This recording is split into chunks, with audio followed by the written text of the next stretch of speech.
নমস্কার, আমি মিলন স্যার পাল একাডেমি সেন্টারে তোমাদের সকলকে জানাই স্বাগত। আজকে ক্লাস 9 এর ফিজিক্যাল সায়েন্সের তোমাদের কার্যক্ষমতা এবং শক্তি এই যে অধ্যায়টি, এই অধ্যায়ের আজকে 3 নাম্বার পার্ট নিয়ে আমি আলোচনা করব।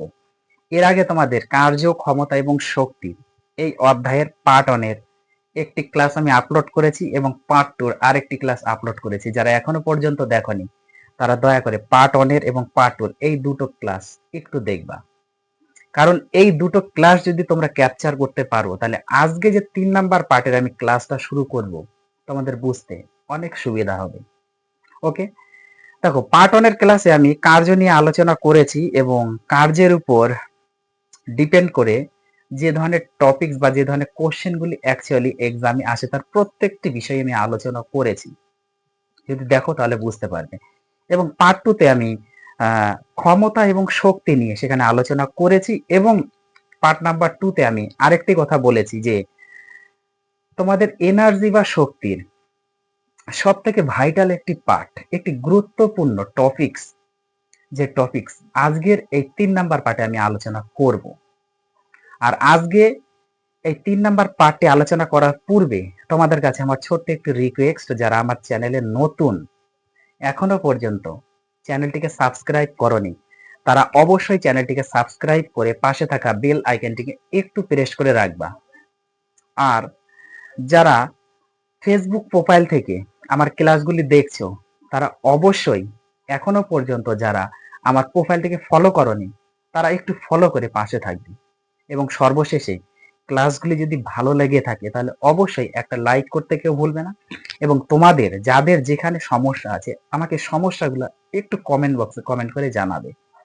ওকে, দেখো আমরা 2 নাম্বার পার্টে যেহেতু ক্ষমতা এবং শক্তি নিয়ে আলোচনা করেছি, জেনেছি শক্তি যে এই যে এনার্জি, এই এনার্জির বিভিন্ন ধরনের সোর্স আছে, বিভিন্ন ধরনের উৎস আছে। ওকে, শক্তির রূপান্তর আছে। তোমরা যদি তোমাদের টেক্সট বুকটা বের করো তাহলে দেখবা যে ওখানে শক্তির বিভিন্ন ধরনের রূপ নিয়ে আলোচনা করা আছে বা কিছু লাইন সেখানে লেখা আছে। তো তোমাদের কাছে রিকোয়েস্ট, শক্তির উৎস এবং শক্তির যে রূপান্তরের যে কিছু কয়েকটা লাইন আছে 1 থেকে 1.5 পেজ পর্যন্ত, এই পেজ গুলি তোমরা একটু রিডিং দিয়ে যাবে, একদম রিডিং শুধু পড়ে যাবে গল্পের মতো। যদি পড়ো আই থিঙ্ক যে আমার থেকে বেটার এবং আমার থেকে বেশি তোমরা সেখানে জানবে। কারণ প্রত্যেকটি লাইন যদি তোমরা রিভাইজ দাও, একটু রিডিং পড়ো, তাহলে প্রত্যেকটা বিষয় তোমরা জানতে পারবে। ওকে, তো তোমাদের কাছে এতটুকু আমার রিকোয়েস্ট যে তোমরা এই পার্টগুলো একটু রিডিং পড়বে। দেখো শক্তির বিভিন্ন ধরনের উৎস আছে। পারমাণবিক শক্তি হতে পারে, সৌরশক্তি হতে পারে, জোয়ার ভাটার শক্তি হতে পারে, বায়ু শক্তি হতে পারে, বৈদ্যুতিক শক্তি হতে পারে। বিভিন্ন ধরনের শক্তির উৎস আছে, তাই না? যেমন আমরা যদি একটা উদাহরণ হিসাবে একটু ভাবি, এই যে একটা ইলেকট্রিক বাল্ব বা বৈদ্যুতিক একটা বাতি যখন জ্বলে তখন কি হয়? তার মানে কি, যখন তার মধ্যে কি হচ্ছে ইলেকট্রিক বা কারেন্ট, তাই তো, ইলেকট্রিক বা কারেন্ট যখন ওর মধ্যে পাঠানো হচ্ছে, এই যে শক্তিটা, বৈদ্যুতিক শক্তি যখন ওর মধ্যে পাঠানো হচ্ছে তখন কি হচ্ছে, ওই বাল্বটা কিন্তু আলোক শক্তিতে রূপান্তরিত হচ্ছে। তার মানে শক্তির যে রূপ বৈদ্যুতিক শক্তি ছিল, বাল্বটা যখন জ্বললো সে কিসে রূপান্তরিত হলো? আলোক শক্তিতে রূপান্তরিত হলো। এবং আলোক শক্তির সঙ্গে সঙ্গে সে কিন্তু তাপ শক্তি দিবে বৈদ্যুতিক বাল্বের ক্ষেত্রে। তাহলে শক্তির এই যে রূপান্তর, তারপরে ধরে নাও যে এই যে আমরা কথা বলছি, কিভাবে কথাটা বলছি, আমাদের গলার মধ্যে যে ভোকাল কোর্ড, এই যে একটা ষড়যন্ত্র, তাই না? এই যে ষড়যন্ত্রটা, এই ষড়যন্ত্রটা কিন্তু একটা কম্পন হয়। ষড়যন্ত্রের যে কম্পনটা, এই কম্পনটা কি হচ্ছে একটা মাধ্যমে বাইরে আসছে, একটা মাধ্যমে বাইরে আসছে, যেটা আমাদের কথা বলতে সাহায্য করতেছে, তাই না? এই কম্পনটা যখন কম্পন হচ্ছে তখন কি হচ্ছে, একটা মাধ্যম নিয়ে সে বাইরে আসছে, এই যে একটা শক্তি, এই শক্তি কি হচ্ছে একটা মাধ্যমে বাইরে বেরিয়ে আসে। তখনই হচ্ছে আমাদের কথা আমরা বলতে পারছি। ওকে, তো এইভাবে শক্তির আরেকটি রূপ হচ্ছে যান্ত্রিক শক্তি। এই যে যান্ত্রিক শক্তি, এই জিনিসটা খুবই ইম্পর্টেন্ট এবং গুরুত্ব দিয়ে একটু আজকে বুঝতে হবে। এই যে যান্ত্রিক শক্তি, দেখো যান্ত্রিক শক্তি, ওকে, এখন এই যে যান্ত্রিক শক্তি, এটি কিন্তু শক্তির অ্যাকচুয়ালি একটি রূপ বা শক্তির রূপান্তর, এটা আমরা বলতে পারি যে যান্ত্রিক শক্তি। যান্ত্রিক শক্তি দু ধরনের হয়ে থাকে, দুটো পদ্ধতিতে হয় যান্ত্রিক শক্তি। কি কি? একটা হচ্ছে বিভব শক্তি, যেটাকে বলা হয় বিভব, এই পার্টটা কিন্তু ভালোভাবে বুঝতে হবে, বিভব শক্তি। এর আরেকটি নাম আছে যেটাকে বলা হয় স্থিতি শক্তি। স্থিতি স্থিতি শক্তি। এখন এই যে বিভব শক্তি বা স্থিতি শক্তি, এই স্থিতি শক্তিকে যেটাকে বলা হবে হচ্ছে পোটেনশিয়াল এনার্জি। এইটাকে অ্যাকচুয়ালি ইপি দ্বারা প্রকাশ করা হয়। এখন বিভব শক্তি বা স্থিতি শক্তি বা পোটেনশিয়াল এনার্জি বা ইপি, স্থিতি শক্তিকে হচ্ছে ইপি দ্বারা প্রকাশ করা হয়। ওকে, আর একটা হচ্ছে আমাদের গতি শক্তি। কি? গতি শক্তি। গতি শক্তি, ক্লিয়ার?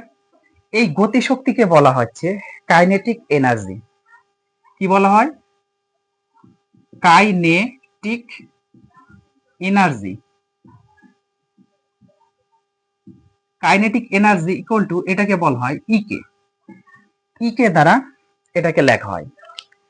বিভব শক্তি বা স্থিতি শক্তি বা পোটেনশিয়াল এনার্জি, যেটা হচ্ছে ইপি দ্বারা প্রকাশ করা হয়। আর একটা হচ্ছে গতি শক্তি বা কাইনেটিক এনার্জি, যেটাকে ইকে দ্বারা প্রকাশ করা হয়। এখন তোমাদের বইয়ের মধ্যে দেখবা যে এই যে স্থিতি শক্তি, স্থিতি শক্তির একটি সমীকরণ দেওয়া আছে, দেখবা স্থিতি শক্তি, স্থিতি শক্তি। এখন এই স্থিতি শক্তি যেহেতু আমরা জানি E P potential energy equal to M G H, এটা তোমাদের বইয়ের মধ্যে দেওয়া আছে। আর একটা হচ্ছে গতি শক্তি।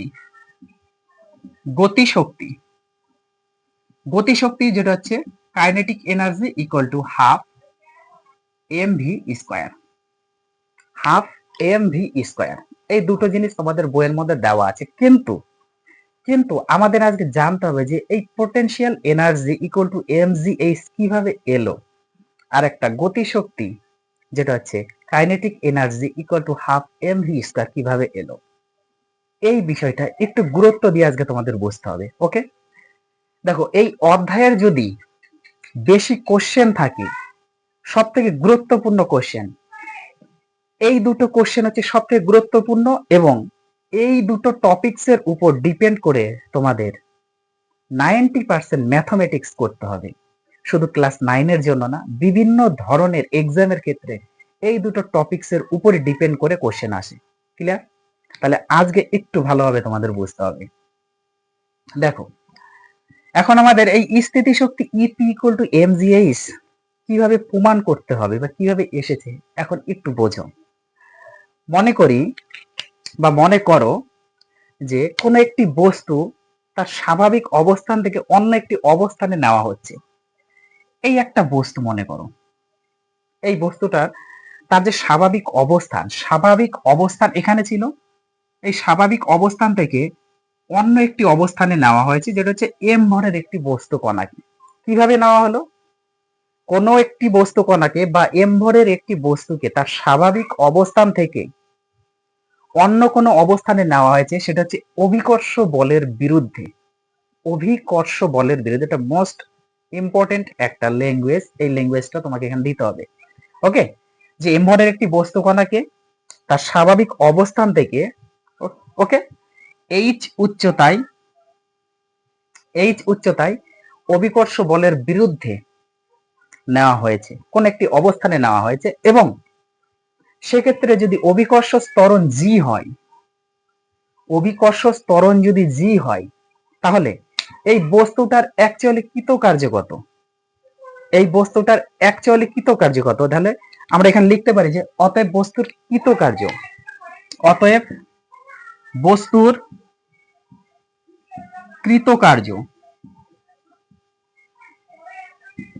অতএব বস্তুর কৃতকার্য ডাব্লু ইকুয়াল টু, আমরা কি জানি কৃতকার্য ডাব্লু ইকুয়াল টু কি?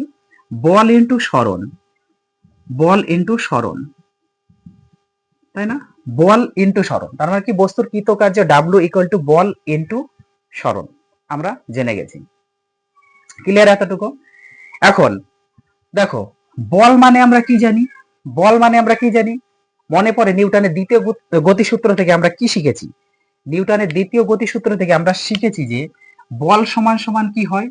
বল যেটা হচ্ছে পি দ্বারা প্রকাশ করা হতো ইকুয়াল টু ভর ইন্টু, ভর মানে হচ্ছে এম, ইন্টু ত্বরণ, ত্বরণ মানে হচ্ছে এফ, তাই তো? ত্বরণ মানে এফ, তার মানে কি P equal to M F. এটা হচ্ছে নিউটনের দ্বিতীয় সূত্রের গাণিতিক রূপ ছিল, যে বল সমান সমান ভর ইন্টু ত্বরণ। তাহলে এক্ষেত্রে বলের জায়গাতে আমরা কি লিখতে পারি? বস্তুর ভর, বস্তুর ভর তো এম ধরেছি, ইন্টু এই যে ত্বরণ, এখানে ত্বরণ বলতে কিন্তু এই ত্বরণ না, এই ত্বরণ না, এখানে ত্বরণ বলতে যে এই যে অভিকর্ষ ত্বরণ, এই যে অভিকর্ষ ত্বরণ, অভিকর্ষ বলের বিরুদ্ধে যেহেতু ওঠানো হয়েছে বস্তুটিকে, সেহেতু অভিকর্ষ ত্বরণ এই জি, এই জিটা হচ্ছে এখানে অভিকর্ষ ত্বরণ।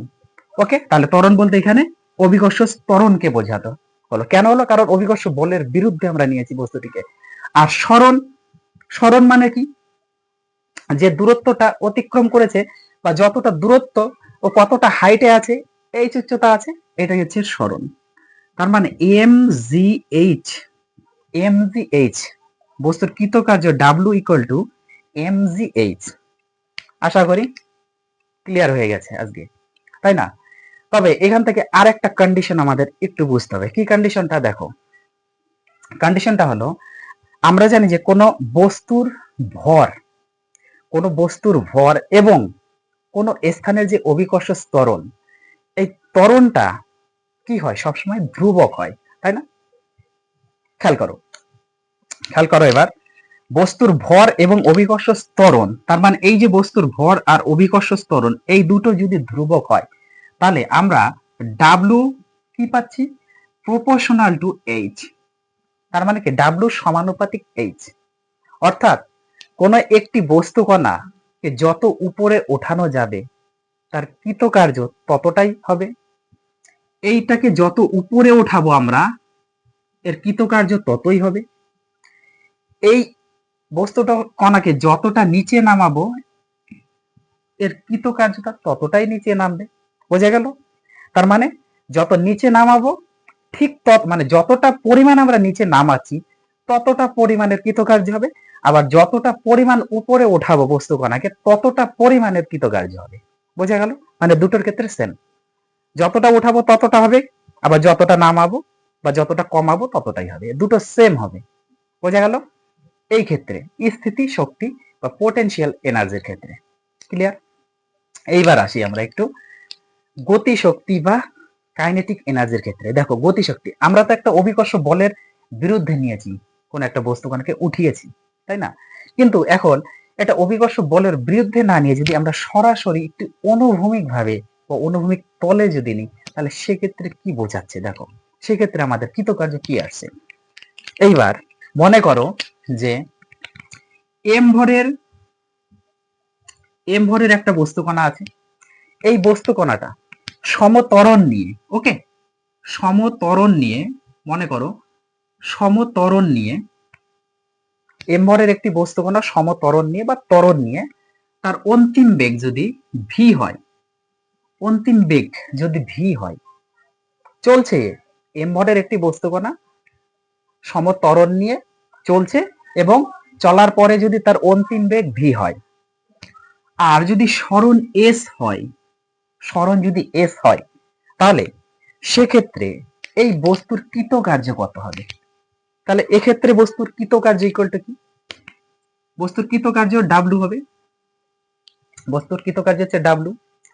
এখন এই ডাব্লুটাই কিন্তু আমাদের এই যে এই কৃতকার্য কিন্তু অ্যাকচুয়ালি এক্ষেত্রে কিন্তু আমাদের পোটেনশিয়াল এনার্জি, স্থিতিশক্তি। ওকে, এটা কিন্তু মনে রাখতে হবে। এই কৃতকার্যটা হচ্ছে পোটেনশিয়াল এনার্জি, স্থিতিশক্তি। তাহলে এই ক্ষেত্রে এর কাইনেটিক এনার্জি, এর যে কৃতকার্য সেটা হচ্ছে কাইনেটিক এনার্জি। তাহলে এইটা ইকুয়াল টু আমরা কি, হ্যাঁ, কাইনেটিক এনার্জি ইকুয়াল টু লিখতে পারি না? কাইনেটিক এনার্জি তার মানে কৃতকার্য মানে কাইনেটিক এনার্জি। তার মানে কি এক্ষেত্রে বল ইন্টু সরণ, বল ইন্টু সরণ, তাই না? এবার বল মানে তো প্রথমেই আমরা জেনেছি, বল মানে আমরা যে ভর ইন্টু ত্বরণ।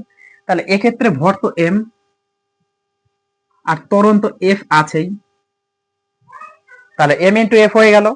আর সরণ কি, সরণ এস ধরেছি, হয়ে গেল। তার মানে এই যে E K kinetic energy, E K equal to M F S, M F S. এইটা যদি এবার আমরা ডট ডট ডট ডট দিয়ে একটু 1 নাম্বার সমীকরণ হিসাবে রাখি। ওকে, দেখো এইবার আর একটা জিনিস এখানে বুঝতে হবে। যখন একটা বস্তু কণা সমত্বরণ নিয়ে বা ত্বরণ নিয়ে চলতে চলতে তার অন্তিম গতিবেগ যদি ভি হয়, তার মানে কি, তার মানে কি এই বস্তুটি প্রাথমিক গতিবেগ ছিল, প্রাথমিক গতিবেগ ইউ, প্রাথমিক গতিবেগ ইউ ছিল, এবং এই ইউ এর মান হচ্ছে তখন 0 শুরুতে, শুরুতে মানে হচ্ছে প্রাথমিক বেগ। তাহলে প্রাথমিক বেগ ইউ ইকুয়াল টু যদি 0 হয়, তাহলে কি দেখো আমরা কি জানি, আমরা জানি না একটা সমীকরণ যে ভি স্কয়ার সমান সমান ইউ স্কয়ার প্লাস 2fs, এই যে একটা সমীকরণ, এই সমীকরণটা আমরা জানি, তাই না? V square equal to U square plus 2fs, এই যে সমীকরণ, এই সমীকরণটা যদি আমরা ওই দিকের পদগুলি আগে লিখি, 2fs equal to V square যদি এইভাবে রাখি, যেহেতু ইউ ইকুয়াল টু 0, প্রাথমিক তার গতিবেগ ইকুয়াল টু যদি 0 হয়, তাহলে এটা 0 হয়ে গেল, plus 2fs equal to V square. তাহলে এখান থেকে আমরা কি পাচ্ছি, 2fs equal to V square হচ্ছে, তাহলে fs equal to V square by 2 হচ্ছে, V square by 2, fs equal to V square by 2। তাহলে এই জিনিসটাকে অ্যাকচুয়ালি আমরা লিখতে পারি না 1/2 মানে হাফ ভি স্কয়ার। এটা ডট ডট দিয়ে যদি আমরা একটু 2 নং হিসাবে রাখি, কোনো অসুবিধা আছে কি? হ্যাঁ, কোনো অসুবিধা নেই। এখন দেখো আমরা কি kinetic energy equal to M F S যদি জানি, আর এইখানে এফ এস যদি সমান সমান হাফ ভি স্কয়ার জানি, তাহলে এই 2 নং সমীকরণে এফ এস এর মানটা যদি আমরা 1 নং সমীকরণে একটু পুট করি, তাহলে কি এসে দাঁড়াচ্ছে, দেখো এখানে কি এসে দাঁড়াচ্ছে, এখানে কিন্তু আমাদের এসে দাঁড়াচ্ছে অ্যাকচুয়ালি এই যে ই কে ইকুয়াল টু কি ছিল, এম এফ এস দাঁড়াচ্ছে। তাহলে এম তো থাকবেই, আর এফ এস মানে হচ্ছে এই যে এফ এস মানে আমাদের হাফ, হাফ ভি স্কয়ার, তাহলে এম থাকবে এর সাথে হাফ ভি স্কয়ার। তার মানে কাইনেটিক এনার্জি, এই যে kinetic energy equal to half, এমটাকে আগে রাখি তারপর V square, half M V square. তাহলে হাফ এম ভি স্কয়ার, এটা ছিল হচ্ছে আমাদের আজকের প্রমাণ করার মেন উদ্দেশ্য। বোঝা গেল? এখন এখান থেকে যদি আমরা আরেকটু জিনিস চিন্তা করি, এই যে হাফ, এই যে সংখ্যাটা, এই সংখ্যা এবং বস্তুর ভর কি জানি ধ্রুবক, এটা যদি ধ্রুবক হয়, তাহলে এই যে কাইনেটিক এনার্জি প্রপোর্শনাল টু কি হচ্ছে, ভি স্কয়ার হচ্ছে না? Kinetic energy proportional to V square, তার মানে কাইনেটিক এনার্জি সমানুপাতিক ভি স্কয়ার। তাহলে এইখান থেকে আমরা বলতে পারি যে কোন বস্তুর গতিবেগ, কোন বস্তুর দেখো এটার ক্ষেত্রে কিন্তু যতটা উপরে উঠিয়েছে বা যতটা নিয়েছি ততটা কৃতকার্য হয়েছে, যতটা কমিয়েছি ততটা কৃতকার্য কমেছে, যতটা বাড়িয়েছি ততটা বেড়েছে, যতটা কমিয়েছি ততটা কমিয়েছে, দুটোই সেম। কিন্তু এই ক্ষেত্রে যদি কোনো বস্তু কণার গতিবেগ, ভি মিন্স গতিবেগ, ভেলোসিটি, তার গতিবেগ যদি 2 হয়, তার মানে ভি ইকুয়াল টু যদি 2 হয়, বুঝো কিন্তু ভি ইকুয়াল টু যদি 2 হয়, এই ভি এর মান যদি 2 হয়, তাহলে এটা তো স্কয়ার আছে, তাহলে স্কয়ার হবে না, 2 দুগুণা 4। তার মানে কোনো বস্তু কণার গতিবেগ যদি 2 হয়, এর কিন্তু কাইনেটিক এনার্জি বা গতিশক্তি 4 গুণ হবে, কারণ স্কয়ার আছে, 4 গুণ হবে। ওকে, 4 গুণ হবে। এইবার ভি যদি 3 হয়, তাহলে এর কাইনেটিক এনার্জি কত হবে, 3 এর স্কয়ার করো, 3 এর স্কয়ার ইকুয়াল টু 9 গুণ হবে, তার মানে এর গতিশক্তি 9 গুণ হবে। যদি ভি, যদি ভি ভি ইকুয়াল টু 4 হয়, তাহলে এর স্কয়ার করো, গতিশক্তি 4 4 16, বোঝা গেল? তার মানে কোনো বস্তু কণার গতি বেগ যদি 4 হয়, তাহলে সেই বস্তুকণার গতিশক্তি হবে 16। 16 কি হবে, এটা গুণ দিতে হবে, 16 গুণ হবে। বোঝা গেল? এটা 4 হলে এটা 16 গুণ হবে, মানে ওটা 4 গুণ হলে এটা 16 গুণ, এটা 3 গুণ হলে এটা হবে 9 গুণ। এইভাবে কিন্তু হিসাবটা আসে। গতিবেগ 2 গুণ হলে গতিশক্তি হবে 4 গুণ, গতিবেগ 3 গুণ হলে গতিশক্তি হবে 9 গুণ, গতিবেগ 4 গুণ হলে গতিশক্তি হবে 16 গুণ। গতিবেগ যদি 5 গুণ হয় তাহলে গতিশক্তি হবে 5 5 এ 25 গুণ। বোঝা গেল? কারণ তার স্কোয়ার আছে। এইবার বলো তোমাদের কাদের কোথায় অসুবিধা আছে? আশা করি তোমাদের এই কার্যক্ষমতা এবং শক্তি নিয়ে যদি তোমরা পার্ট 1, পার্ট 2 এবং পার্ট 3 আজকের যে ক্লাসটা, এই 3টে ক্লাস দেখো, এই চ্যাপ্টারের তোমাদের যেখান থেকে যে ধরনেরই কোশ্চেন করুক না কেন, যে টপিকস এর উপরই করুক না কেন, আমি যেভাবে বেসিক গুলা করিয়েছি যদি দেখো, আমার মনে হয় না যে কেউ কোথাও আটকাবা। ওকে, তাহলে এই 3টা পার্ট তোমরা একটু ক্লিয়ার করো, সুন্দরভাবে প্র্যাকটিস করো, রিভাইজ করো, বোঝো, পড়ো, মুখস্থ করো। আমি আবার আসবো তোমাদের পরবর্তী পার্টে এই অধ্যায়েরই অঙ্কের গাণিতিক সমস্যা নিয়ে আমি আরেকটি ক্লাস করাবো। ওকে, তাহলে আমি আজকের মতো এখানেই শেষ করছি। আবার দেখা হচ্ছে তোমাদের সাথে আমার